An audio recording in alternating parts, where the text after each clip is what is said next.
All right, in this video, we're going to talk about some of the major revolutions that have happened within agriculture. So essentially, there's four main sections that we're going to look at. We're going to look at the historical impact and sort of what we think about when we think about these four different sort of time periods or historical periods that have had a huge impact on agriculture. Okay, so you'll need four different sections, and first agricultural revolution, second agricultural revolution, Columbian Exchange, and Green Revolution, or sometimes called Third Agricultural Revolution, but usually called Green Revolution.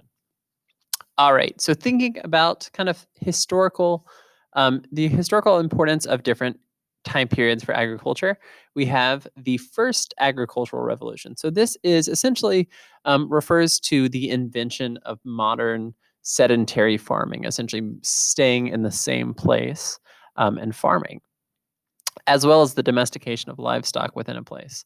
So thinking about the time period, we're talking long time ago. So essentially 8 to 14,000 years ago.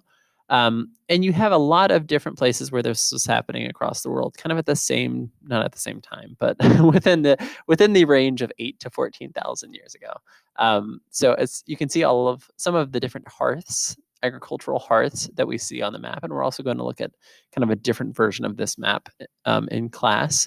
But what we're really looking at here is the shift from sort of the hunter-gatherer societies to modern agricultural societies that stay in one place and essentially that have allowed sort of civilizations to grow in one place. So not surprisingly, if we're looking at a historical map and looking at kind of historical empires that maybe you learned about back in 6th grade when we were doing World Civ class, it's a lot of Nile River and Mesopotamia and Indus River Valley, the same places where we saw kind of the beginnings of modern societies.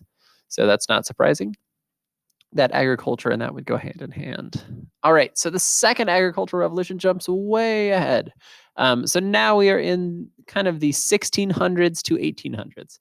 So the second agricultural revolution is essentially the impact of the Industrial Revolution on farming.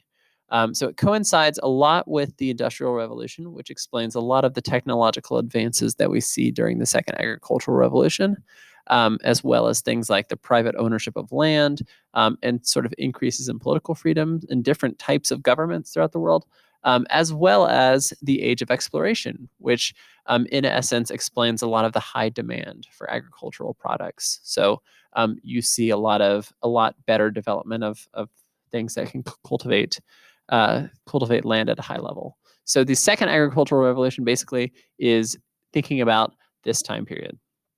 So we have a lot of new methods of farming. So things like crop rotation or modern forms of crop rotations come into effect for during this period. Also, a lot of just technological advances, things like horse collars, natural fertilizers and pesticides, and essentially the mechanization of a lot of farming. So thinking about things like the cotton gin and the Jethro Tull and his seed presser and things like that. You see a lot of these inventions happening and making things far more productive during the second agricultural revolution. So thinking back into the population unit, this interestingly kind of coincides with kind of the first population boom that we see in the world. If you think about the J curve in population, this is right at the beginning of the J curve. And I think the second agricultural revolution has a lot to do with that. So within that, we see the modern kind of beginnings of the modern kind of commercialization of agriculture as well, and surpluses and cash crops and things like that, plantation style farming.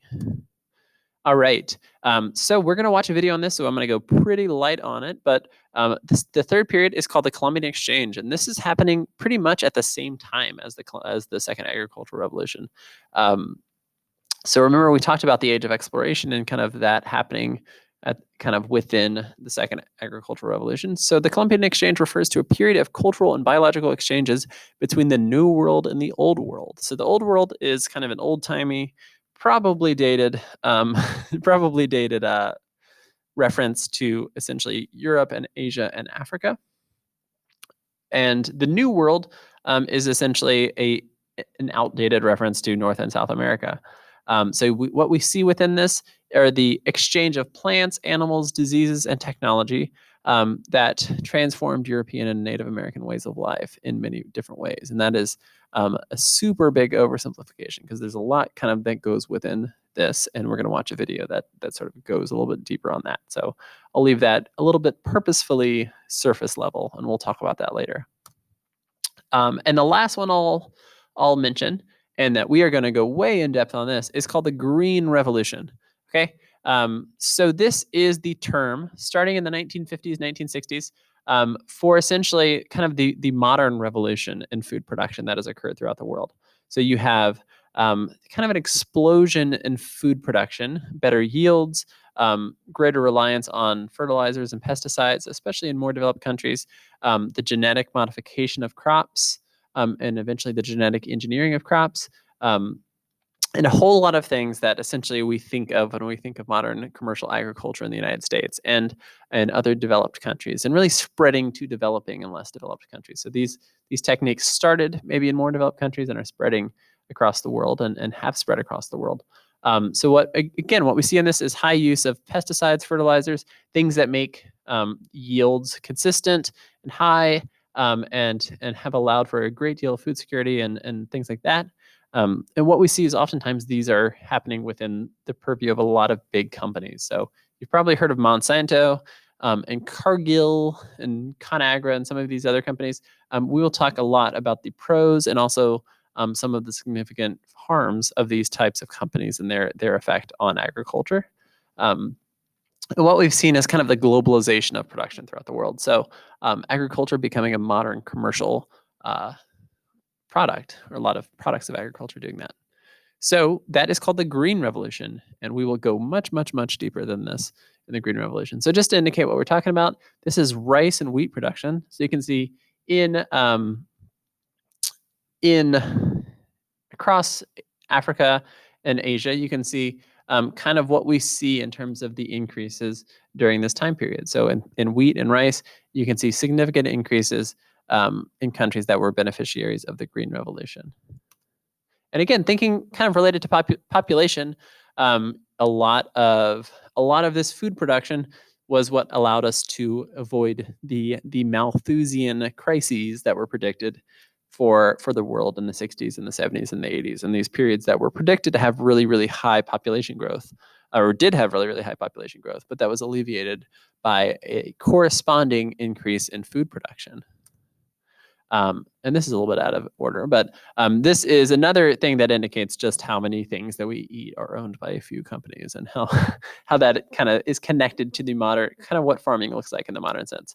And the last thing I'll show is it's kind of interesting to think about the different revolutions in the context of extreme poverty, and to see what we see is right here at this period in which the Green Revolution starts to happen. What we see is a huge divergence between the number of people not in extreme poverty, the number of people that are living in extreme poverty. So since that time period, since this big explosion, the number of people that are not in extreme poverty has gone way up as the number of people have increased. But we've also had a corresponding decrease in a wide-scale eradication of extreme poverty. And a lot of this has to do with food security and the vast increase in the amount of food that's been produced. But the Green Revolution will come with lots of interesting and significant kind of other questions and things that we'll examine. Okay, thanks. Bye.